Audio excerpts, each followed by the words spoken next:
Selain itu, Menkyu juga akan mengevaluasi belanja kementerian dan lembaga yang tidak terserap untuk dapat dialihkan ke program langsung bagi masyarakat.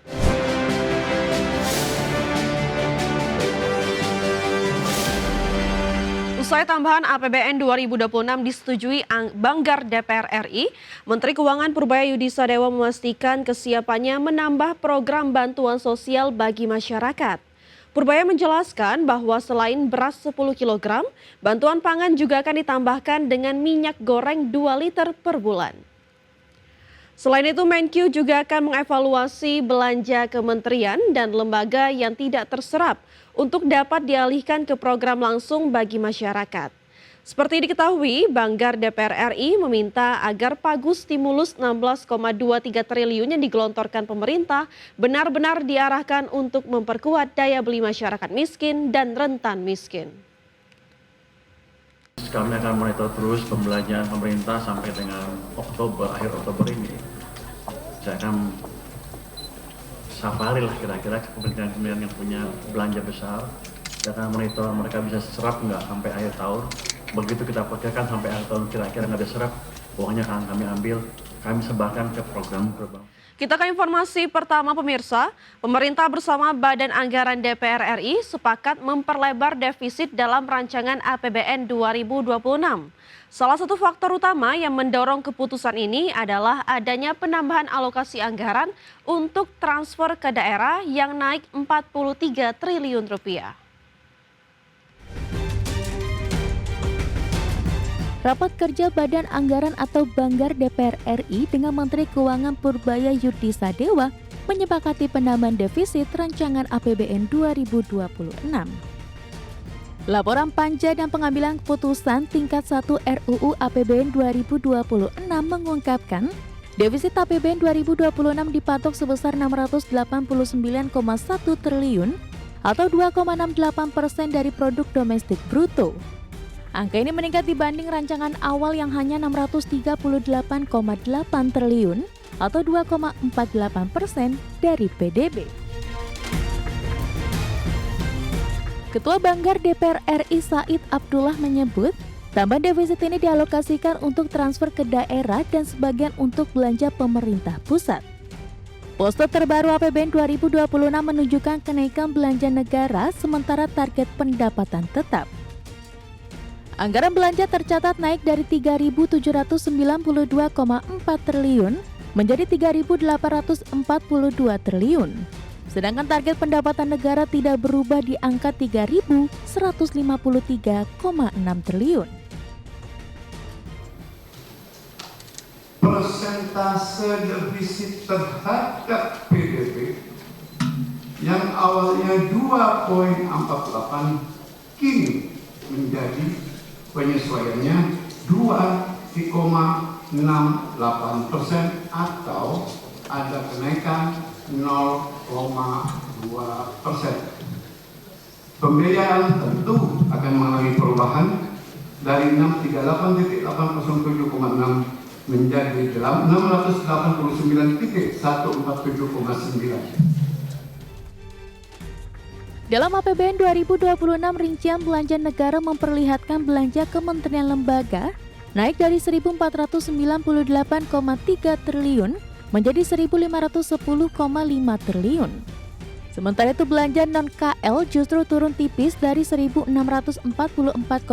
triliun menjadi 1.639,2 triliun. Di sisi lain, anggaran transfer ke daerah mengalami lonjakan signifikan dari 650 triliun menjadi 693 triliun rupiah. Dari Jakarta, Raharjo Patmo, IDX Channel.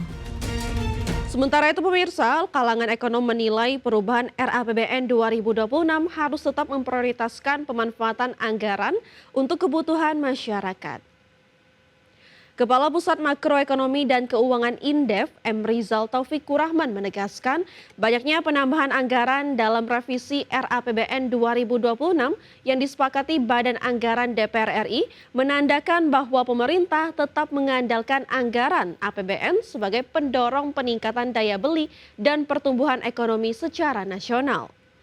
Namun Indef mewanti-wanti agar penggunaan APBN harus sesuai dengan peruntukan yang langsung bisa dirasakan masyarakat. Sementara khusus untuk anggaran belanja negara yang mencapai 3.842 triliun rupiah, perlu adanya pengawasan yang ketat dan sistem transparansi dan akuntabel agar tidak ada kebocoran anggaran. Selain menjaga disiplin fiskal ya dalam koridor batas defisit kurang dari 3%, maka ini menandakan kombinasi antara pro pertumbuhan, namun tetap harus dihitung ya, dengan tetap bertumpu pada konsumsi domestik. Itu yang penting, konsumsi domestik, kemudian penguatan ketahanan serta sinyal-sinyal prudent atas fiskal.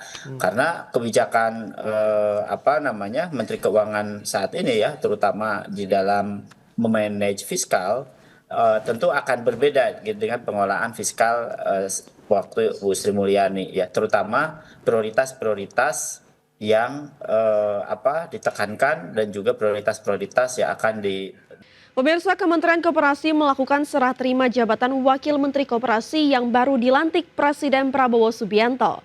Dengan hadirnya Wamenkop baru, Farida Farisha, diharapkan mampu mempercepat sinergi dan kolaborasi target operasional Koperasi Merah Putih, khususnya pencairan platform pinjaman. Menteri Koperasi Ferry Juliantono yang sebelumnya menjabat Wakil Menteri Koperasi melakukan serah terima jabatan dengan Wakil Menteri Koperasi baru, yakni Farida Farisha.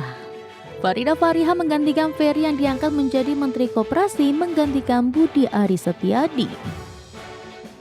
Usai serah terima jabatan Menteri Koperasi Ferry Juliantono memastikan dengan hadirnya Wamenkop baru diharapkan menjadi pendukung baru bagi Kementerian Koperasi dalam mensukseskan Koperasi Desa Kelurahan Merah Putih.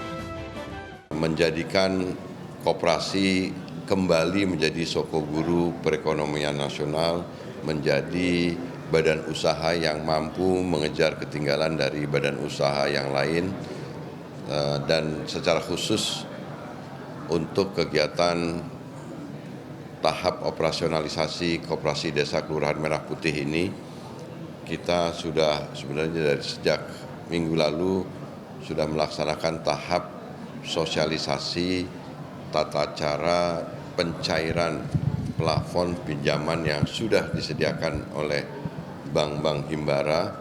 Sekaligus juga kita sudah melakukan sosialisasi kepada dinas-dinas, satgas di tingkat provinsi dan kabupaten kota untuk mensosialisasikan tata cara pembuatan proposal bisnis dari setiap Koperasi Desa Kelurahan Merah Putih. Diharapkan pada bulan Oktober mendatang terdapat 20.000 koperasi desa sudah dapat beroperasi secara efektif. Pada kesempatan yang sama, Wakil Menteri Koperasi Farida Farisha menegaskan komitmennya dalam memperkuat peran koperasi demi kesejahteraan rakyat Indonesia, khususnya menjadikan Kopdeskel Merah Putih menjadi tulang punggung perekonomian rakyat sekaligus pilar penting pembangunan bangsa. Saya lahir di desa, besar di organisasi yang tentu saja sangat lekat dengan kebersamaan dan kegotong royongan. Terkait dengan koperasi, di organisasi kami juga ada koperasi. Saya di Fatayat NU ada koperasi juga, Bapak. Di Perempuan Bangsa juga ada koperasi perempuan. Jadi saya kira pengalaman-pengalaman dan proses-proses itu bisa melengkapi, nanti bermanfaat untuk kinerja-kinerja di sini. Tentu saja sesuai dengan arahan dari Bapak Menteri. Di sisi lain, saat ini salah satu fokus utama Kementerian Koperasi adalah operasionalisasi Kopdes Merah Putih, khususnya tahap sosialisasi tata cara pencairan plafon pinjaman berjalan secara efektif. Dari Jakarta, Ade Firmansyah, IDEX Channel.